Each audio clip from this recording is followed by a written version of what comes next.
I don't remember a time when there have been more strikes and labor disputes. The strike of the United Auto Workers against the big three U.S. car makers has been the top news story this week. Nurses at St. Louis University Hospital are set to strike on Monday. And for many months now, Hollywood writers and actors have been on strike, bringing the television and movie industry to a halt. Most people in the world are happy to work, and they want to work. They want a good job at a fair wage, and to be treated with dignity and respect. I do not pretend that there are any quick or easy solutions to strikes or labor disputes. But I do know and believe that God gave us our work to help us grow in holiness, that all people really want to work, and we should be tireless in our efforts to promote solidarity and justice so that everyone who wants to work can work.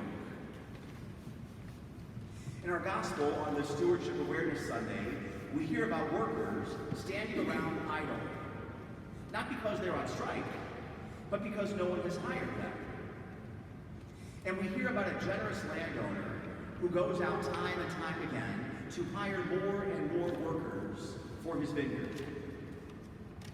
Now often we get all caught up in the fairness aspect of this parable. Those who were hired first should have received more, we think. But that really misses the point of the story. That our God, like the landowner, is always just and generous to all. Friends, on the Stewardship Awareness Sunday, we are mindful that the Lord God calls us all to work in his vineyard. And there is more than enough work for everyone. And the rewards we receive for sharing ourselves and our own time and talents and gifts are immeasurable. God is never outdone in generosity. The more we give and share, the more grace we receive. Earlier this month, you all received our annual parish stewardship report in the mail. There are still some copies in the back of church. Our stewardship report reveals both gifts and challenges.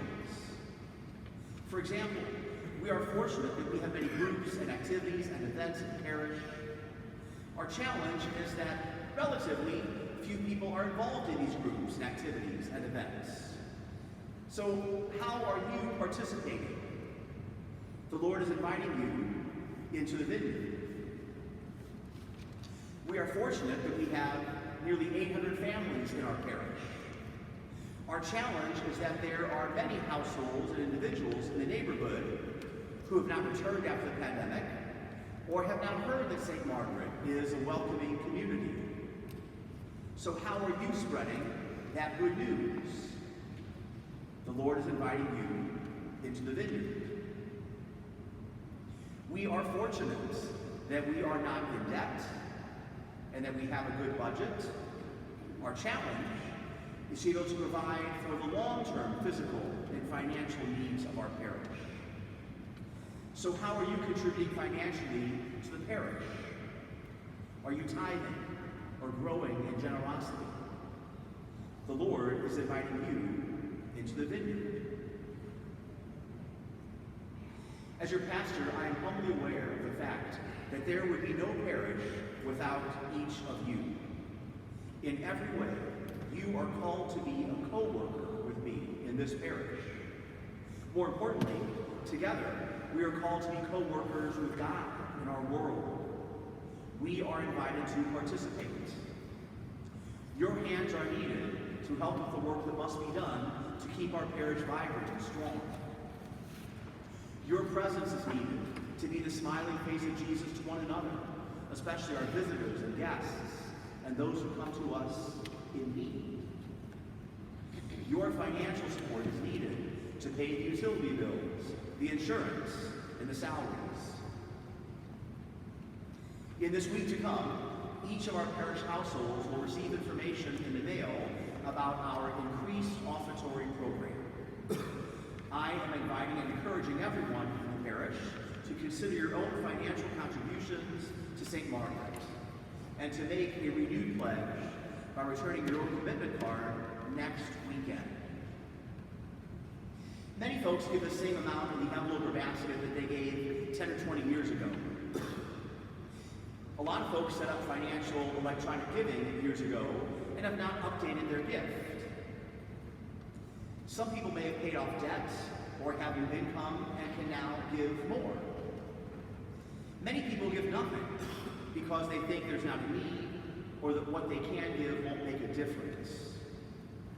So what is the status of your own financial giving?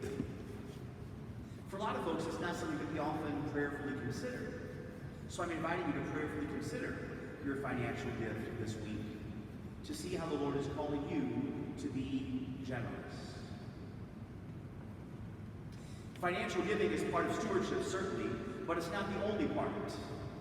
That's why we're taking a few Sundays to encourage everyone to wear name tags so we can get to know one another. Thank you to those of you who are wearing name tags. We are called to love one another, but we can't love one another if we don't know one another. So take some time during these weeks to meet someone new so that our parish community and fellowship and friendship can grow. Part of stewardship is reviewing our parish ministries and organizations. That's why we'll have a number of ministry fairs for 3 weekends in October. So you will learn more about our parish ministries and be invited to become more involved. Think about our St. Vincent de Paul Society, for example, who does such wonderful work in our name for our neighbors in need. What would it look like if twice as many people were available to make home visits? What if twice as many people were available to plan activities? What if twice as many people gave in the annual winter appeal? Think of what we could do if we were able to renew all of our ministries. And part of stewardship is also growing in faith, which is why I've been encouraging you for weeks now to pray, asking God to help you grow in gratitude and generosity. And to help with our prayer, at the doors of church you'll find these little burgundy books.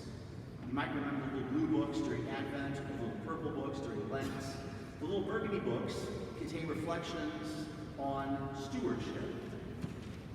And for the next 5 weeks, there's a daily stewardship reflection here, which can aid you in your own prayer and discernment as you consider how you can be more generous.